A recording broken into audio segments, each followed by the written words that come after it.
Alam mo ba na ang Amazon ay nagtatayo ng pinakamalaking warehouse nito sa buong Asya at ito ay matatagpuan sa Pilipinas. Isang napakalaking hakbang ito para sa higanting tech company at isang indikasyon kung paano nagiging mahalagang player ang ating bansa sa global logistics. Ngunit bakit nga ba napili ng Amazon ang Pilipinas para sa ganitong proyekto? Pero bago po ang lahat, baka pwedeng pa-like ang video na ito dahil napakalaking bagay na ito sa aming content creators. Maraming salamat po. Isa sa mga pangunahing dahilan ay ang estratehikong lokasyon ng ating bansa. Matatagpuan ito sa gitna ng Timog Silangang Asya, kaya't ilang oras lamang ang layo mula sa malalaking merkado tulad ng China, Singapore at Malaysia. Ang posisyong ito ay nagbibigay sa Amazon ng mabilis at madaling access sa ilan sa pinakamabilis na lumalagong e-commerce markets sa buong mundo. Bukod pa rito, ang malapitang distansya ng Pilipinas sa mga pangunahing international shipping routes ay isang malaking bentahe dahil mas mapapadali ang pagbiyahe ng mga produkto at mas mababawasan ang gastos sa pagpapadala. Bukod sa lokasyon, isa pang mahalagang aspeto ay ang infrastruktura ng bansa. Bilang isang arkipelago na may maraming daungan at patuloy na lumalawak na road networks, nag-aalok ang Pilipinas ng flexible options para sa import at export ng mga produkto. Ang kakayahang ito ay mahalaga para sa isang kumpanya tulad ng Amazon na kailangang tiyakin ang mabilis at epesyenteng supply chain operations. Ang paglalagay ng isang malaking warehouse sa bansa ay makakatulong hindi lamang sa mas mabilis na paghahatid ng mga produkto, kundi pati na rin sa pagpapalakas ng kanilang presensya sa buong Asia-Pacific region. Isa pa sa mga dahilan kung bakit malaking oportunidad ito para sa Amazon ay ang mabilis na pag-usbong ng e-commerce sa bansa. Sa nakalipas na mga taon, tumaas ang bilang ng mga Pilipinong may access sa internet at gumagamit ng smartphones.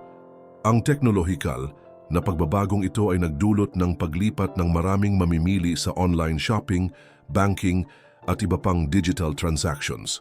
Mas pinabilis pa ito ng pandemya kung saan napilitan ng marami na subukan ang kaginhawahan ng online shopping. Sa patuloy na pagtaas ng demand, nagiging mas kapaki-pakinabang para sa Amazon na palawakin ang kanilang operasyon sa bansa. Isa ring malaking faktor ang demografiya ng Pilipinas. Sa average age na 25.7 taon, ang bansa ay tahanan ng malaking bilang ng kabataang mamimili.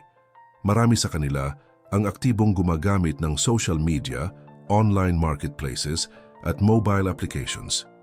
Dahil dito, sila ay itinuturing na ideal customers para sa mga e-commerce platforms tulad ng Amazon. Sa parehong pagkakataon, unti-unti ring tumataas ang kita ng middle class sa bansa na nangangahulugan ng mas mataas na kakayahang bumili ng mga produkto online.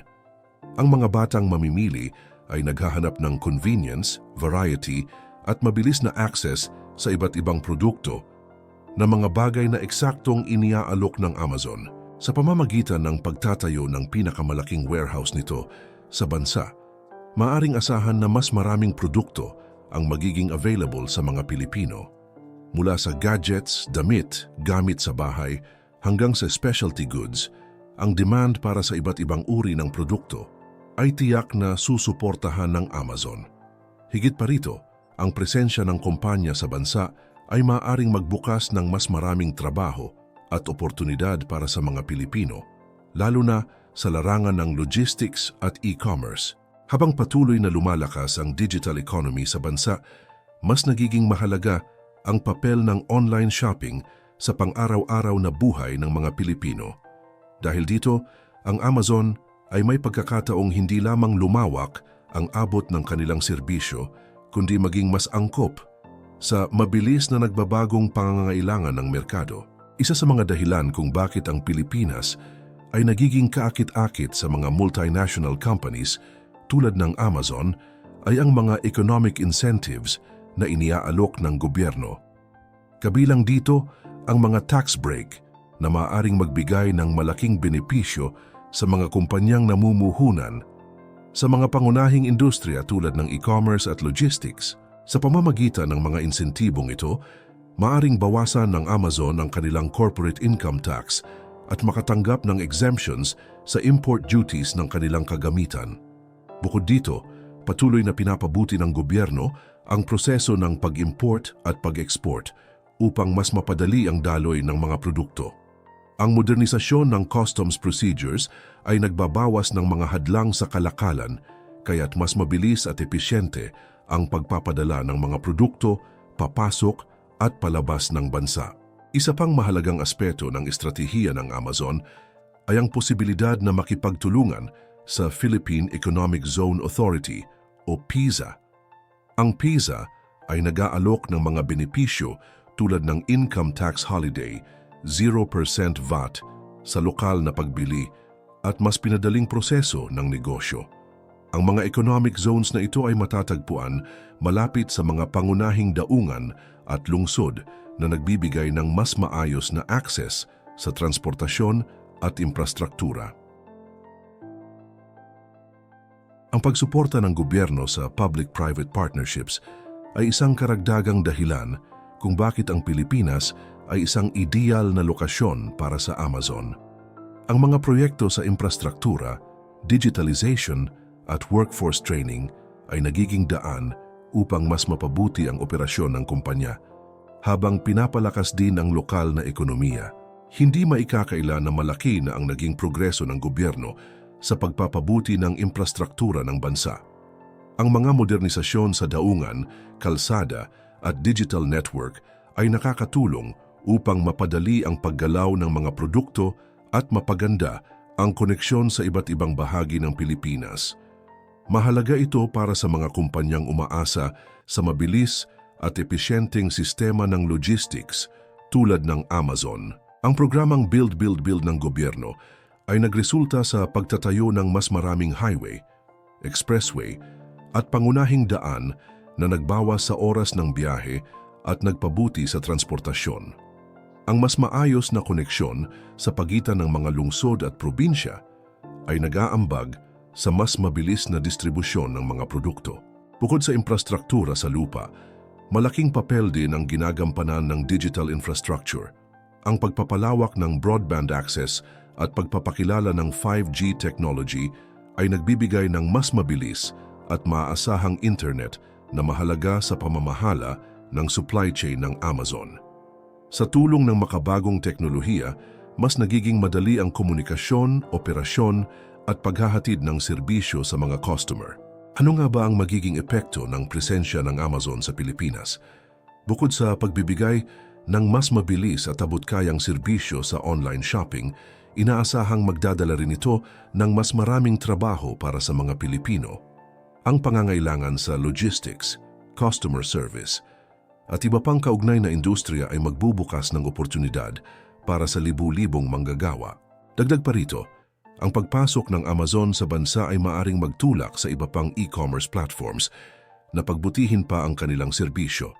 Sa mas matinding kompetisyon, makikinabang rin ang mga mamimili sa mas mababang presyo, mas mabilis na delivery, at mas malawak na pagpipilian ng mga produkto. Ang Pilipinas ay isang kaakit-akit na destinasyon para sa malalaking kumpanya tulad ng Amazon, lalo na pagdating sa gastusin sa operasyon. Isa sa mga pangunahing dahilan nito ay ang mas mababang labor cost kumpara sa ibang bansa sa Southeast Asia tulad ng Singapore, Malaysia at Thailand.